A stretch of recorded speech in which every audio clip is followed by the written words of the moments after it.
What's up, y'all? RemmyTV back again with another video, back again with another reaction. And today, we're going to be reacting to my guy, Patrick Bet David, PBD, Valuetainment. We're talking about the World Economic Forum. So listen, man, do me a favor. Drop a comment below. If you agree, disagree, make sure you like, comment, and subscribe. Let's get into this video, man. Let's see what they talking about. Trust Klaus Schwab and World Economic Forum? Like, why is it that they're in every single conversation of people? These guys want to control you. They want to make decisions for you. They want you to eat insects. There's no way they said you got to eat insects. They would never say such a thing. They would never say you shouldn't eat meat or, U.S. will no longer be a superpower. Why would they say such a thing? U.S. pays into World Economic Forum. So we decided to investigate it. We realized this man, Klaus Schwab, is actually a modern day Nostradamus. He knows how to predict crisis from happening. He's got that kind of gift. We'll talk about that. We'll talk about how much money never know who Nostradamus on is. An annual basis. You'll see who was invited to be a young global leader. 3 names. Wait till you see what Tulsi, Musk, and Vivek said to World Economic Forum. We'll cover that as well. And a bunch of other things. Having said that, stay tuned. We're going to study World Economic Forum and Klaus Schwab in this episode. So give it a thumbs up and subscribe to the channel if you get value out of this video. Let's get right into it. So Klaus Schwab founded World Economic Forum. One thing I like about my man PBD, he does his research and he's, sharp guy. The way he does his videos, man, much respect. I love what he's doing. He's exposing a lot of the elites, a lot of these organizations that we know nothing about. Patrick Bet David is doing a great job of just making sure that the masses have this information, and he breaks it down in a way to where me and you can understand this information. 1971 as a not-for-profit foundation. It is headquartered in Geneva, Switzerland. It was originally called the European Management Forum, and initially his focus was in the meetings on how European firms could catch up with the U.S. management practices. This is their mission statement. Engage business, political, academic, and other leaders of society to shape global, regional, and industry agendas. Mission is... so far it doesn't sound too crazy to me, to be honest. Let's see. Committed to improve the state of the world. So far, sounds pretty good. They made a prediction on what they think is going to happen in 2030, 8 of them, which I think it's important for you to know. Here's some of the predictions. Number 1, you'll own nothing and you'll be happy. By the way, this is from their website. This is a video they produced. Number 2. What you mean you'll own nothing and be happy? What? Like I won't own my house? Like I'm not going to own the car that I drive? Like what? I'm not going to own a watch? My shoes? What do you mean by I will own nothing and be happy? I would love for that to be broken down. World's leading superpower. Instead, a handful of countries will dominate. Number 3, you won't die waiting for an organ donor. Instead, we won't transplant organs. We'll print new ones. Very interesting. Number 4, you'll eat much less meat if you like meat. Nah, bruh. I love the steak, my G. I'm sorry. What? Much less meat. Nah, man. I ain't gonna lie to you. I don't know about that. I love chicken. And I love me some steak. Kind of screwed here. Number 5, 1 billion people will be displaced by climate change. We'll have to do a better job at welcoming and integrating refugees. Sounds very noble, but who knows what that means? If the world's only going to be ran by 5 countries, there's not a superpower. So can they just choose to say this 10 million will be moving to your state? This 8 million is going here. They get to choose that if that's what integration means. Number 6, polluters will have to pay to emit carbon dioxide. There will be a global price on carbon. This will help make fossil fuels history. Number 7, you could be preparing to go to Mars. Oh my gosh. Nah, I'm good on Earth. How they're trying to sell the people around the world. Scientists will have worked out how to keep you healthy in space. Science will work out how to keep you healthy in space. I'm not gonna lie. One of my favorite movies is Interstellar. And just watching that movie, I'm like, hell no, I don't want to go to space. What? Like, Earth in itself is crazy as it is. And you want me to go out there where they talk about there's black holes and there's meteors. What? Nah, I'm good. Like, what's this fascination with going to Mars? Elon Musk, I love you. I love a Tesla. The Tesla Model S. What's the Model S what? Whatever. The souped up Model S. That's my favorite car. Like, I love it. I just love the way it looks. I love everything about the Tesla. However, I'm not fascinated about going to Mars. I love it here on Earth. Alien life. Number 8, Western values will have been tested to the breaking point. Checks and balances that underpin our democracies must not be forgotten. How do you feel right now? Are you like watching this saying, there's no way this is true? Let me go Google this myself. Go ahead and do it. Pause the video, check it for yourself, and then come back and you'll see this is what they're telling you. If they're selling you a dream, man, this is awesome. I can't wait to live this life. Well, then follow whatever they're telling you. But if this is a nightmare type of a situation coming from their mouth to you, you may want to investigate these guys before we see them as experts and honorable leaders that we subscribe to whatever they tell us to do. Now, here's their objectives. I'm going to read to you from their website. Stay tuned. Let me just read it to you. It's not going to sound real, but let me read it to you. It's being said by people who have never ran a business before. Okay. Klaus Schwab is not a businessman. He pays himself $1 million a year, but he's not a businessman. He's hurting small businesses like you and I who run businesses. He's not a fan Klaus of Schwab. I've heard about him. I've actually read some stuff about Klaus Schwab, this Swiss guy, this brilliant mind. I'm not going to lie. He has to be sharp. He has to be a smart man to be able to get the most powerful people in the world to agree on philosophies that he himself has just made up in his head. You got to be a brilliant guy. He's either a hell of a salesman, hell of a con man, or he's a brilliant mind that knows what the hell he's doing. And so far, to be able to get some of the most powerful leaders in the world to align with whatever you're saying, he thinks he knows what's best for you. Slowing population growth. They're not saying depopulation. It's more like saying slowing population growth. It's a little bit more gentle. And Yuval Harari, who is their number 2 guy at World Economic Forum, said the following about you. Humans are now hackable animals. Are you a hackable animal? That's what the number 2 guy at World Economic Forum thinks about you and me. How do you feel about that?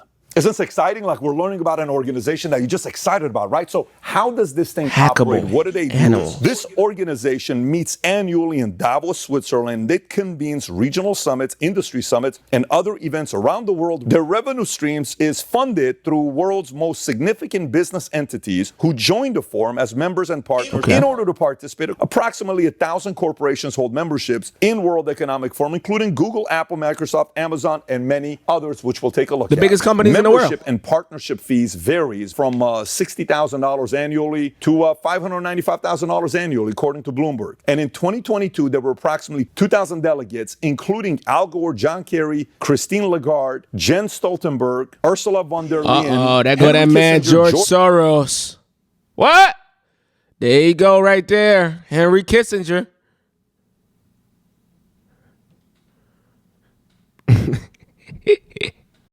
Soros, and many other high-profile names. You may be curious about the financial statement, what kind of money they're making, what kind of money they're paying out. This is what it looks like. In the last 6 years, in 2017, they had total expenses of $278 million, of which they paid $108 million to staff and $170 million to office and activity, and that led all the way down to today, 2022, $383 million in expenses, $130 million to staff, $252 million to office and activity. 383, it's a good number, what they're spending every year, and they're able to get a lot of money from a lot of big names. I'll read you some of the companies right now, but you may ask, why are companies partnering with World Economic Forum? Here's what McKinsey said on what the benefits are to join World Economic Forum. WF partners with many international organizations and corporations to run projects addressing global concerns. This year, collaborations are focused on pursuing a net zero pathway, nurturing resilience, reimagining globalization, and supporting diversity, equity, and inclusion. So I hear a lot about like globalization or this person is a globalist.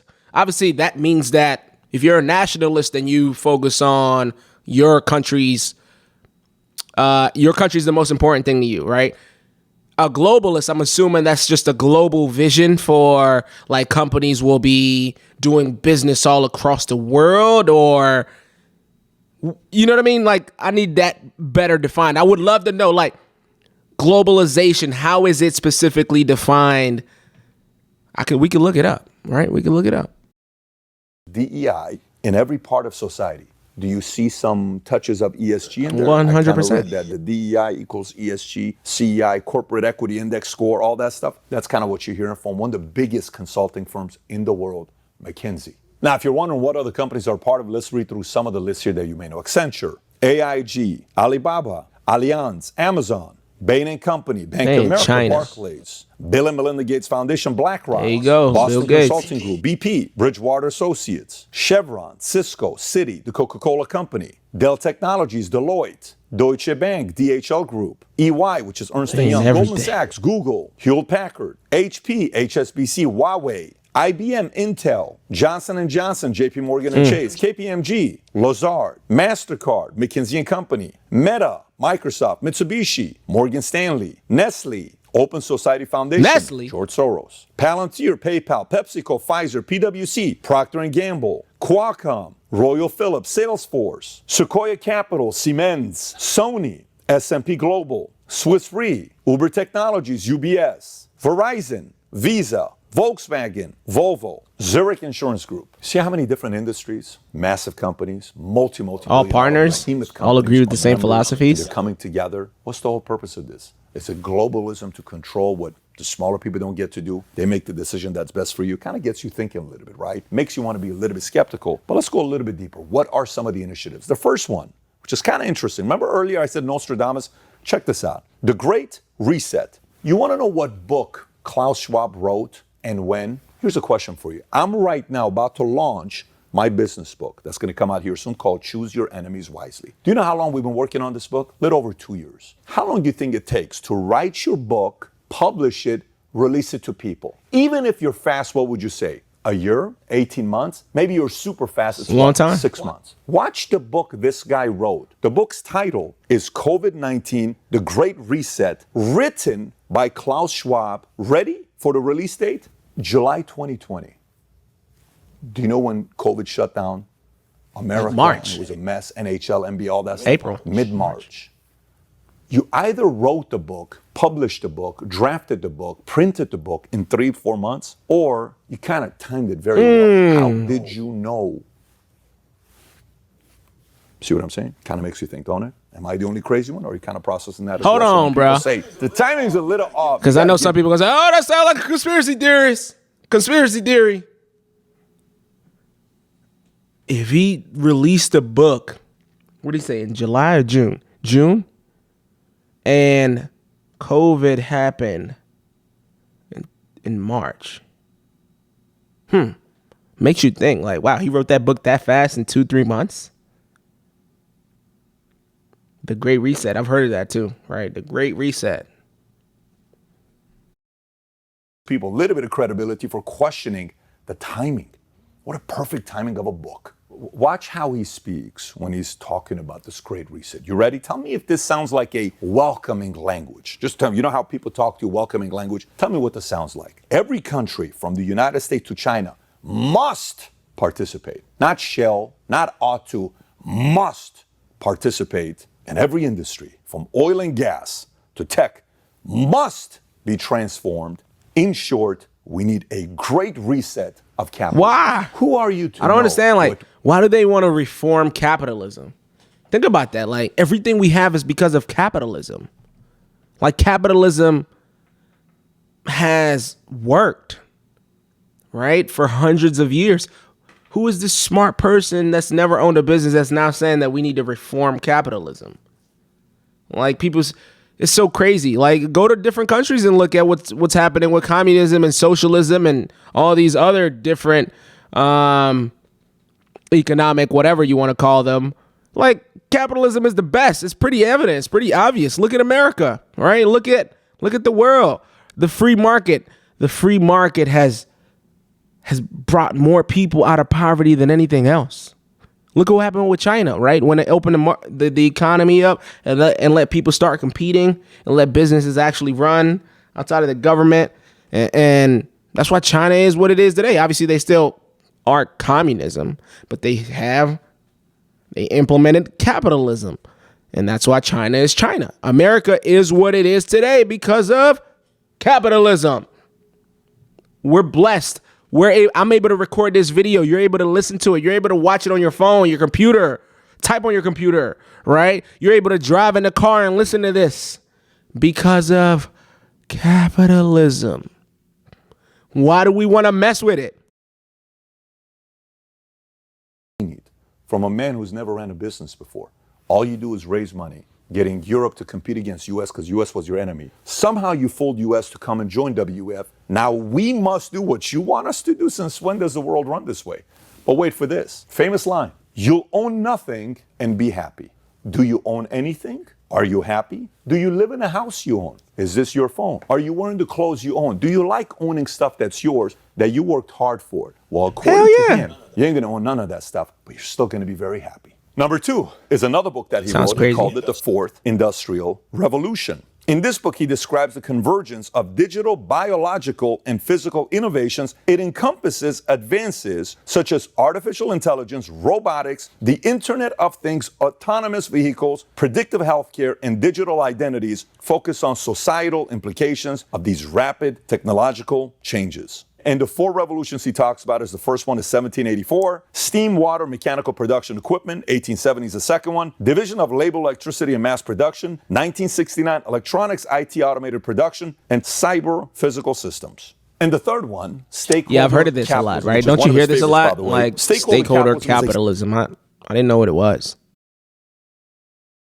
In which corporations are oriented to serve the interests of all their stakeholders. Sounds noble, okay? Among the key stakeholders are customers, suppliers, employees, shareholders, and local communities. Again, sounds noble if it's by choice, not by force. Under this system, a company's purpose is to create long-term value and not to maximize profits and enhance shareholder value at the cost of other stakeholders. This is how companies go out of business. And last but not least, World Economic Forum has been a proponent of this model, emphasizing a move away from the short-term shareholder value to long-term sustainable growth and responsibility. Once again, if he knew how to do this, why didn't you start your own company and do this yourself? Why force others to do something that you've never done before? You've never started a company. These are valid questions to ask, which I would love to meet Klaus Schwab and do an interview with him to ask these respectful questions that many others have for someone like Klaus. And number 4 is Young Global Leaders Program, which he launched in 2004. It seeks to identify and nurture the next generation of leaders, recognizes individuals under 40 for their professional accomplishments, commitment to society, and potential to contribute to shaping the future. 1,400 members, alumni of 120 nationalities, includes civic and business innovators, entrepreneurs, technology pioneers, educators, activists, artists, journalists, and many more. This list includes, and I'm going to read some more names for you. Are you ready? Putin's one, Trudeau's another one, Merkel, Macron, Newsom, Yarden, and many others. And by the way, they divided by different industries. Let me read you some other names that you may know. Pete Buttigieg, Chelsea Clinton. I know her husband is a friend, okay, a friendly podcast guest we've had before. Nikki Haley, Adam Kinzinger, Jonathan Soros, son of George Soros, Lawrence Summers, Paul Krugman. In the media space, Fareed Zakaria, Anderson Cooper, Sanjay Gupta, Andrew Ross Sorkin, Thomas Friedman, George Stephanopoulos, Lachlan Murdoch, Maria Bartiromo. Now here's for technology and social media. Bill Gates, Steve Ballmer, Bezos, Sergey Brin and Larry Page, Eric Schmidt, Peter Thiel, Mark Zuckerberg, Sheryl Sandberg. From Great Britain, Tony Blair, Niall Ferguson, Charles Allen. Wow. Remember how I told you Tulsi, Musk, and Vivek? All 3 were nominated, but they said not interested. Wow. We're okay. You don't need to recognize us. Thank you, but thank you. So again, you pick and choose. You may be watching the same. I want to get nominated for this. Great, you can go get nominated for this guy. But you may say, I don't really want to get nominated. Well, here's what some people who said good things about him said, and here's what some people said bad things about World Economic Forum. Let me read both of them to you. Number 1, Al Gore, boiling the oceans, creating these atmospheric rivers and the rain bombs and sucking the moisture out of the land and creating the droughts and melting the ice and raising the sea level and causing these waves of climate refugees. That man better be walking everywhere. You better not have a car, right? You better be walking everywhere. Talking like that. Is that an encouraging message? If you listen to this, you almost want to go to space to leave Earth. Don't just end of the world here. And that's positive to say good things about World Economic Forum. But let me give you some of the other side. Here's what Ron DeSantis said. The elites in the Davos World Economic Forum want to run everything and turn everybody else on the planet into a serf or peasant. Tucker said the World Economic Forum seems to exist to destroy national economies. Musk rips World Economic Forum, unelected That's what world it feels government. like. And I'll read this one to you for somebody from the Labour Party, Swiss Labour Party, liberal, left, progressive, like an Antifa of Swiss. Here's what Alexander Enlin had to say about this. The main yearly meeting of CEOs of transnational corporations and bourgeoisie politicians from leading capitalist countries who discuss without any democratic legitimacy nor any control from the people questions that concern everyone. The countries of the global south have nothing to say about decisions that will harm them. This kind of forum shows the fundamentally anti-democratic, oligarchic nature of our system. The protection of the environment is also a major discussion in World Economic Forum. However, every year, 1,000 private jets fly to Davos, which is equal to the pollution emitted by 300,000 cars. Straight altogether. up. Man, Hypocrites. Hypocritical. Wait, I thought you just said this is the most important thing that's facing humanity. But you fly private every chance you get. A little hypocritical to me. about this climate change stuff and protecting it for you and I. So how excited are you right now? Are you still saying, well, Pat, this is a little crazy. Come on, man. You guys are overselling it. No problem. You ever had insects? Have you ever eaten insects? Well, I'm going to read this to you from their website just a year ago, February 2022. 5 reasons why eating insects could reduce climate change. Not private jets. Not private jets. Even Mario's laughing. What? Insects could reduce climate change. Number 1. Edible insects can produce equivalent amounts of quality protein when compared to animals. How awesome is that? Insects require less care and upkeep than livestock. Number 3, we're actually running out of protein. Number 4, insects are part of virtuous eco-cycle. Why don't you be virtuous? You crazy as hell. And number 5, you can start small and work your way up. It's just, why would you not want to eat insects? What? Isn't this noble? Doesn't it get you emotional thinking about how much they care about us? Who cares about you as much as they do? Who else makes you eat insects to live a healthier life? Eco. Who else makes you do that? Noble people at World Economic Forum. Look, I got to tell you, I like talking to everybody. And I give everybody the benefit of the doubt. I'm telling you, I would love Man, listen, so far, let's see. Man, this stuff sounds crazy. I'm not eating insects. Are you? Are you going to eat insects to make the planet a better place? I don't think God intended for me to eat insects. I'm not about to be eating grasshoppers. What y'all having tonight? We having grasshoppers. How about y'all? We just fried up some ants. We having a barbecue today. What y'all having? Nah, not burgers. Not burgers. What y'all got? We got some roaches on the grill. Bring some hot sauce. What? You sound crazy. And I ain't buying it. You feel me? I don't know, man. Listen, sometimes people are too smart for their own good. Some people got so much money that they don't know what to do. Like, after you have a lot of money, like, what's next? It's power, control, trying to figure, like, let's see if we can make people eat insects. Yeah. Let's see if we can put together a menu of insects that will be nutritious and healthy for human species to exist. You crazy. I'm not eating insects. And I know when you hear this, you're not eating insects. And I don't know about you. So you try to tell me, like, the house, my mama owns a house, right? My family owns a house. I own stuff. Try to tell me in the future, I'm going to own nothing. My kids are going to own nothing and they'll be happy. So who's going to own everything then? The government or you guys? The elites? Interesting. Makes you think, right? Anyways, that's the video. Very interesting when you find out about this stuff. Do me a favor, man. Comment below what you think. I'm out.